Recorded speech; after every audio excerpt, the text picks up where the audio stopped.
School तो सबसे बड़े स्कूल, आप तो ऐसा कह रहे थे कि हमारे स्कूलों के मॉडल को विदेशों में अपनाया जा रहा है। लोग ये कह रहे हैं भाई दिल्ली में जैसे स्कूल है वैसे सरकारी स्कूल होने चाहिए, हमने विदेशों से सीखा, विदेश के लोग हमसे सीख रहे हैं। देखिए, ये जनता का फैसला तो आ चुका है, आने के बाद हम डिस्कस ये कर सकते हैं। मैं 2017 में आम आदमी पार्टी को पंजाब में कहा था कि अब जनता का फैसला जो है आप कह रहे हैं आने के बाद डिस्कस नहीं कर सकते, यही तो डिस्कशन है। और जनता ने जो फैसला दिया है वो बता दिया है कि 10 साल में क्या किया क्या नहीं किया। जो वादे थे वो सिर्फ जुमले बनकर रह गए और हकीकत कुछ और ही निकली। बहरहाल परमिंदर सेठी जी, मैं सवाल आपसे करूंगी। एक मजबूत विपक्ष की भूमिका आम आदमी पार्टी बार बार कह रही थी कि अब हम निभाएंगे, जिस तरीके से अभी पवन जी ने भी कहा, लेकिन निभाएंगे कैसे? सिर्फ आतिशी के दम पर अरविंद केजरीवाल नहीं है, मनीष सिसोदिया नहीं है, बड़े बड़े नेता नहीं है, तो क्या सिर्फ आतिशी के दम पर आगे बढ़ा जाएगा? नहीं, देखिए, विपक्ष की भूमिका तो निभाएंगे। 22 विधायक हैं, उसके अंदर सब लोग पूरी तरह से इस बात को तय करेंगे कि भारतीय जनता पार्टी ने जो दिल्ली की जनता से जो वादे करे हैं, जो होली और दिवाली पे फ्री सिलेंडर की बात करी है, 500 रुपये का सिलेंडर देने की बात करी है, और जो 2500 रुपये महिलाओं को देने की बात करी है, कि मैं समझता हूँ कि ये रेखा गुप्ता जी के मुख्यमंत्री बनते ही उनको महिलाओं के अकाउंट में पैसे आ जाने चाहिए। नहीं आएंगे तो विपक्ष की भूमिका को बनाया जाएगा। बड़े चेहरे तो नदारद है, बड़े चेहरे गायब है, बड़े चेहरे नदारद हैं। नहीं, वो देखिए, चेहरे तो बदलते रहते हैं राजनीति में, लेकिन विधायक होने ना होने के बावजूद भी बड़े नेता हैं जो पार्टी को चलाने का काम करेंगे, पार्टी को एक दिशा देने का काम करेंगे, जिसके अंदर देखिए, मैं आपको बताता हूँ, जो आम आदमी पार्टी की हार क्यों हुई, उसके 3 बड़े कारण रहे। एक तो जो कोरोना काल का समय था, उसके अंदर वो काम नहीं हो पाया जो होना चाहिए था। अरे भाई साहब, बात पूरी होने दिया करो ना, आप बीच में क्यों बोलते हैं? बात ये नहीं है, बात अपने समय आप पीछे इतिहास की तरफ ले जा रहे हैं। एक बीमारी, आप पीछे इतिहास की तरफ ले जा रहे हैं।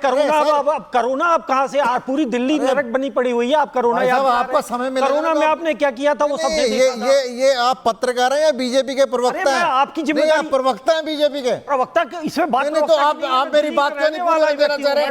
आप मेरी बात क्यों नहीं, आप अगर सीधे सीधे ऐसे उठाएंगे ना तो फिर वो भी यही कहेंगे कि आप कह रहे हैं कि वो प्रवक्ता हैं भारतीय जनता पार्टी के या पत्रकार हैं, फिर आप भी तो राजनीतिक विश्लेषक है ना। राजनीतिक विश्लेषक है, विश्लेषण उस लिहाज से करिए जो दोनों पार्टियों के लिए सही। डिबेट कैसे होती है मैडम? आप प्रश्न करिए, मैं उत्तर दूंगा, मैं प्रश्न करूंगा। चलिए नहीं, मुझे ये बताइए। इसमें बोलेंगे इसका मतलब आप नहीं, आप डिफेंड कर रहे हैं ना। आप ये कह रहे हैं कि कोरोना काल में काम करने का मौका नहीं मिला तो फिर वो भी बीच में बोलेंगे। इस व्यक्ति के पास कंटेंट नहीं होता ना, वो बीच में नहीं। मुझे हर्ष दहिया भी मुझे इस वक्त दिख रहे हैं। हर्ष जी, जिस दिन वोटिंग हुई थी दिल्ली की, उस दिन भी आपसे बात हुई थी और उस दिन आपने कहा था कि मैं जल्दी से जा रहा हूं दिल्ली की सरकार बनाने के लिए। दिल्ली की सरकार भी बन गई है, आज महिला मुख्यमंत्री भी बन गई हैं। दिल्ली के लोगों को तो मुबारकबाद आप लोग दे ही रहे हैं, लेकिन ये मुबारकबाद काम कितनी आने वाली है, मुझे ये बताइए। एक तरफ आज शपथ ग्रहण है, बड़ी संख्या में लोग पहुंचने वाले हैं, शक्ति प्रदर्शन भी इसे कहा जा रहा है भारतीय जनता पार्टी का।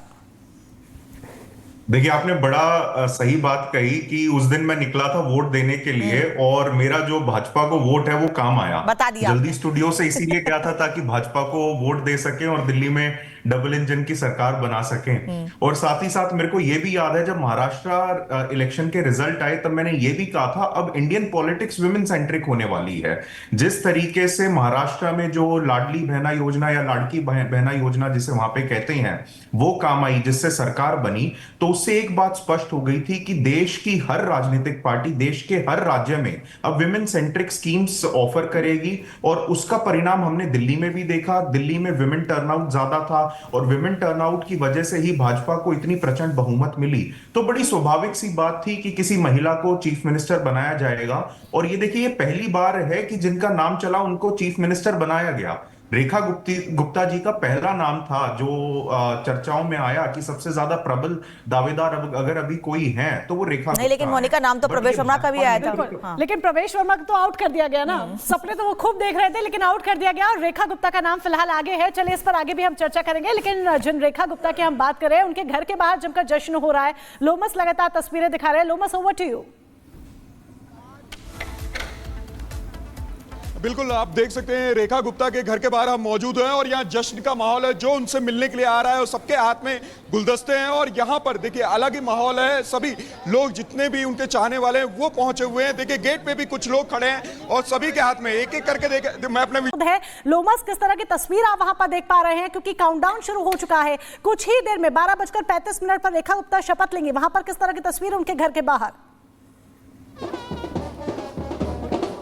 बिल्कुल मोनिका, आपको जानकारी दे दे, काउंटडाउन शुरू हो चुका है, लेकिन रेखा गुप्ता जी के घर के बाहर अलग ही उत्साह देखने को बन रहा है। मैं अपने कैमरामैन को बोलूंगा कि वो तस्वीरें दिखाए। देखिए लोग थिरकते हुए यहाँ पे दिख रहे हैं। लोग यहाँ पे काफी उत्साहित है, काफी वो मगन में यहाँ पे डांस करते हुए दिख रहे हैं। हम सभी लोगों से बात करें, कितने उत्साहित है आप लोग? बहुत उत्साहित है, बहुत खुशी है।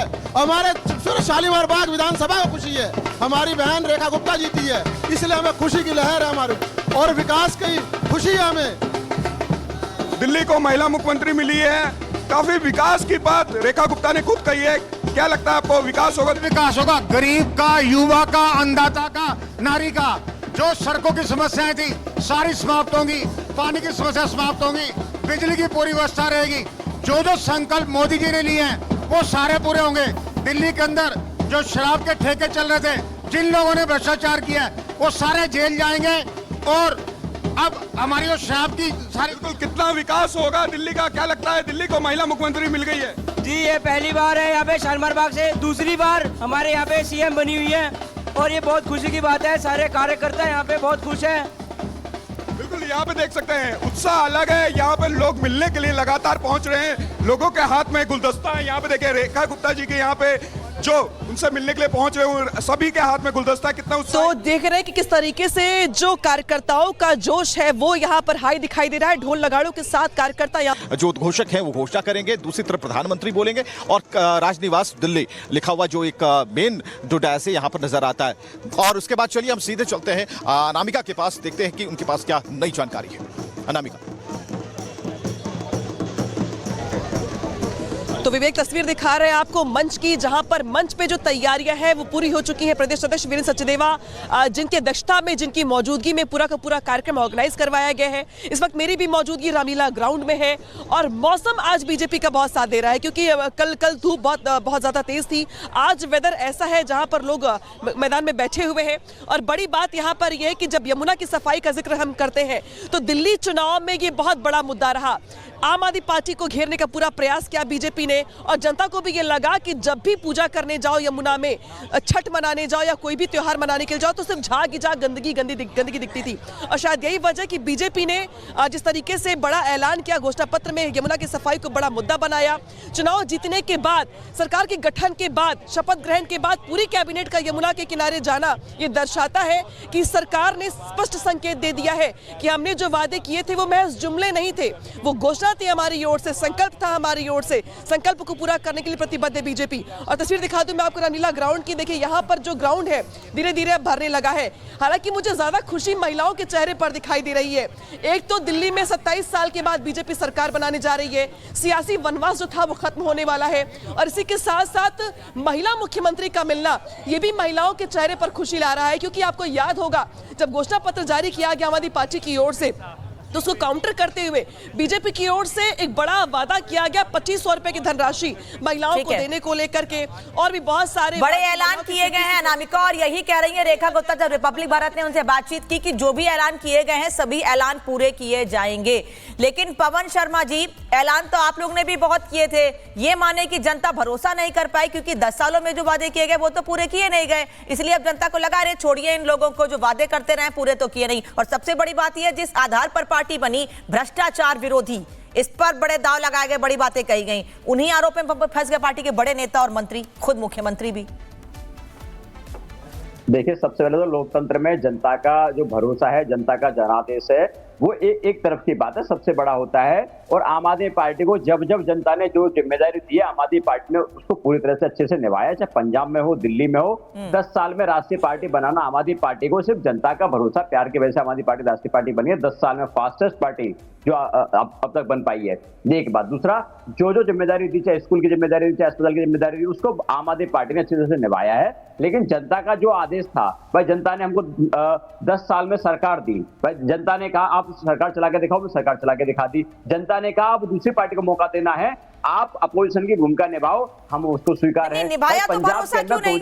निभाया तो भरोसा क्यों नहीं? स्कूल तो सबसे बड़े स्कूल, आप तो ऐसा कह रहे थे कि हमारे स्कूलों के मॉडल को विदेशों में अपनाया जा रहा है। लोग ये कह रहे हैं भाई दिल्ली में जैसे स्कूल है वैसे सरकारी स्कूल होने चाहिए, हमने विदेशों से सीखा, विदेश के लोग हमसे सीख रहे हैं।